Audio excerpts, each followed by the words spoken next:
বাংলাদেশের সবচেয়ে বড় মুসলিম জননেতা জনাব এটিএম আজহারুল ইসলামের মুক্তির দাবিতে আয়োজিত এই জনসমুদ্রের এর বেশি তুলবেন না ভাই। সম্মানিত সভাপতি, মঞ্চে বসা নেতৃবৃন্দ, আমার সামনে উপস্থিত ঢাকাবাসী, নেক দুনিয়ার সুবাদে সংযুক্ত প্রিয় দেশবাসী, আমি মহান আল্লাহ রাব্বুল আলামিনের শুকরিয়া আদায় করার পাশাপাশি অত্যন্ত বেদনা ভারাক্রান্ত মন নিয়ে আজ আপনাদের সামনে হাজির হয়েছি।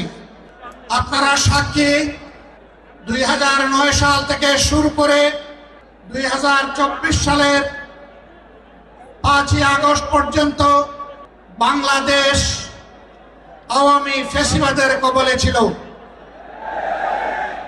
ফ্যাসিবাদ প্রতিপক্ষ সংগঠন হিসাবে রান্নায় আমার ভালোবাসা Jamuna gas stove. Jamuna gas stove, আধুনিক, নিরাপদ ও দীর্ঘস্থায়ী। তার প্রথম হিংস্র থাবাটি বিস্তার করেছিল বাংলাদেশ জামাতে ইসলামের উপর। সকল শীর্ষ নেতৃবৃন্দকে এক এক করে তারা বন্দী করেছিল। প্রথম দফা বন্দী হওয়ার পর প্রিয় সংগঠন এটিএম আজহারুল ইসলামের উপর সেই সময়ের গুরু দায়িত্ব তুলে দিয়েছিল। ভারপ্রাপ্ত সেক্রেটারি জেনারেল হিসাবে সংগঠনকে তিনি নেতৃত্ব দিচ্ছিলেন। পথের কাঁটা সরানোর জন্য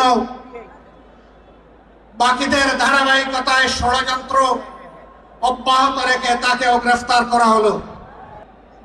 এক এক করে 13টি বৎসর অতিবাহিত হয়েছে। কারাগারের অন্ধকার প্রকোষ্ঠে তিনি আছেন, এখনো তিনি মুক্ত হননি। বাংলাদেশ ফ্যাসিবাদ থেকে মুক্ত হলো। আমাদের প্রশ্ন, ফ্যাসিবাদের সবচেয়ে কঠিন সাক্ষী আজহারুল ইসলাম সাহেব মুক্ত হলেন না কেন? কোন জিনিস তাকে এখনো আটকে রাখতে বাধ্য করেছে? কেন এই বৈষম্য? আমরা তো নিজের থেকে অন্যান্য নেতৃবৃন্দের মুক্তির দাবি জানিয়েছিলাম, এই উদারতা আমরা দেখিয়েছিলাম, উদারতা আমরা দেখিয়েও যাব। কিন্তু আজহারুল ইসলাম সাহেব কবে মুক্তি হবেন সুস্পষ্টভাবে জানতে চাই সরকারের কাছে। আমরা তো চাইনি, কল্পনাও করিনি এইভাবে আমাদেরকে রাস্তায় নামতে হবে প্রিয় আজহার ভাইয়ের মুক্তির দাবিতে। আমরা বাধ্য হয়েছি। আমরা স্পষ্ট বার্তা দিতে চাই, তার মুক্তি না হওয়া পর্যন্ত এই সমাবেশ প্রথম নয়, শেষ নয়। সমাবেশ, বিক্ষোভ, আন্দোলন অব্যাহত থাকবে।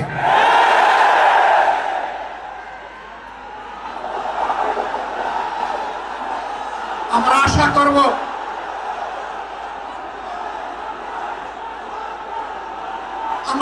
করব সরকার শুভবুদ্ধির পরিচয় দেবেন। এক এক করে বাকি মজলুমদেরকে যেভাবে মুক্তি দিয়েছেন, সর্বশেষ মজলুমটাকেও দেশবাসীর বুকে মুক্তি দিয়ে ফিরিয়ে দিন। তার জীবনের যে 13টি বছর হারিয়ে গেল, এগুলা কেউ ফিরিয়ে দিতে পারবেন না।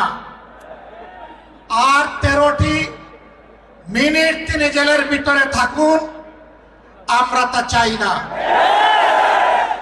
আমরা ভদ্র, কিন্তু আমরা বোকা নই।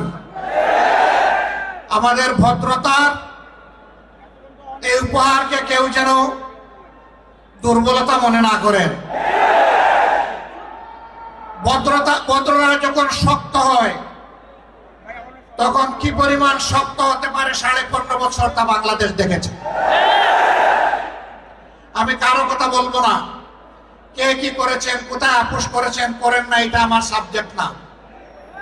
কিন্তু মহান আল্লাহর পর ভরসা করে, মহান আল্লাহকে সাক্ষী রেখে বলছি 15.5 বছর মহান আল্লাহর দেওয়া শক্তির কারণে, মহান আল্লাহকে ভয় করার কারণে বাংলাদেশ জামাতে ইসলামী কোনো অপশক্তির কাছে কখনো মাথা নত করেননি।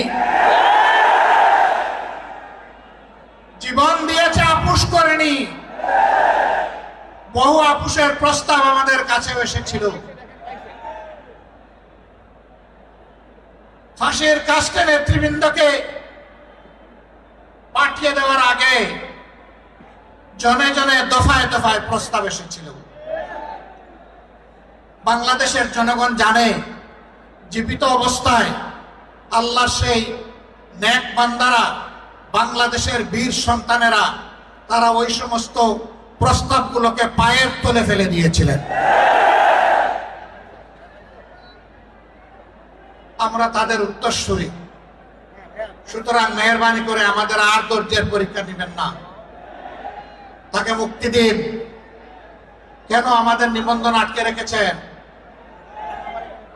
নিবন্ধন তো জালিম সরকার কেড়ে নিয়েছিল, সেই জুলুম আপনারাও কি আমাদের উপরে করবেন?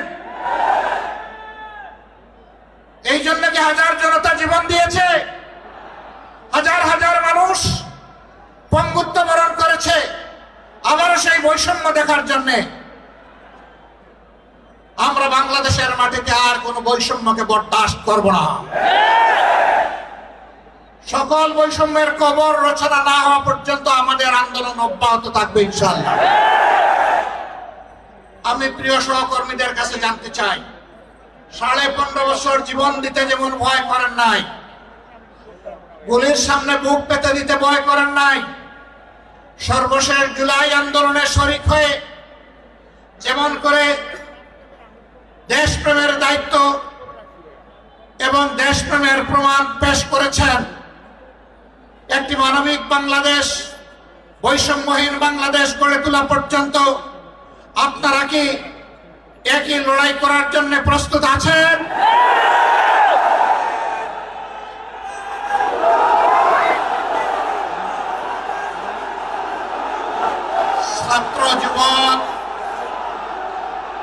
ছাত্র যুবক বন্ধুদের কণ্ঠে কণ্ঠ মিলে বারবার বলতে চাই, আবু সাইদ মুক্ত, আবু সাইদ মুক্ত, শেষ হয়নি যুদ্ধ, এই যুদ্ধ চলবে ইনশাআল্লাহ। আমাদেরকে মেহরবানি করে কেউ নতুন করে আর চোখ রাঙাবেন না।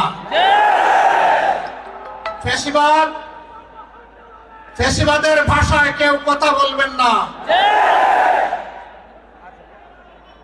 কথা বলবেন রাজনীতিবিদের ভাষায়। আমরা ওয়েলকাম করব, অভিনন্দন জানাবো, সমালোচনা করবেন, চুমু দেব, কিন্তু চোখ রাঙাবেন না মেহরবানি করে। এই সংগঠন কারো চোখ রাঙানোর পরোয়া করে না।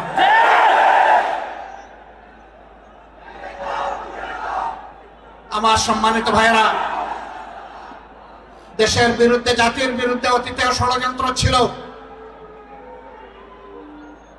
ফ্যাসিবাদের পতনের পরেও ষড়যন্ত্র অব্যাহত আছে। এক এক করে আল্লাহ তাআলা সকল ষড়যন্ত্রকে ব্যর্থ করে দিয়েছেন। আমরা আশাবাদী একটা ঐক্যবদ্ধ জাতি আগামীতেও সকল ষড়যন্ত্র আল্লাহর সাহায্যে ব্যর্থ করে দিবে ইনশাআল্লাহ। তাই আমার শেষ আবেদন, আসুন দল মতের ঊর্ধ্বে উঠে আমরা সব ধরনের ফ্যাসিবাদের বিরুদ্ধে আমরা রুখে দাঁড়াই। আল্লাহ রাব্বুল আলামিন আমাদের ভাই এটিএম আজহারুল ইসলামকে অবিলম্বে সসম্মানে আমাদের বুকে ফিরিয়ে দিন। তাকে মুক্ত বাতাসে শ্বাস নেওয়ার তৌফিক আল্লাহ তাআলা দান করুন। আমরা বিশ্বাস করি আসমান জমিনের মালিকের ইশারাই সর্বোচ্চ ইশারা, তার ফয়সালাই চূড়ান্ত ফয়সালা। আমরা মহান রবের দরবারে সেই ফয়সালা কামনা করছি।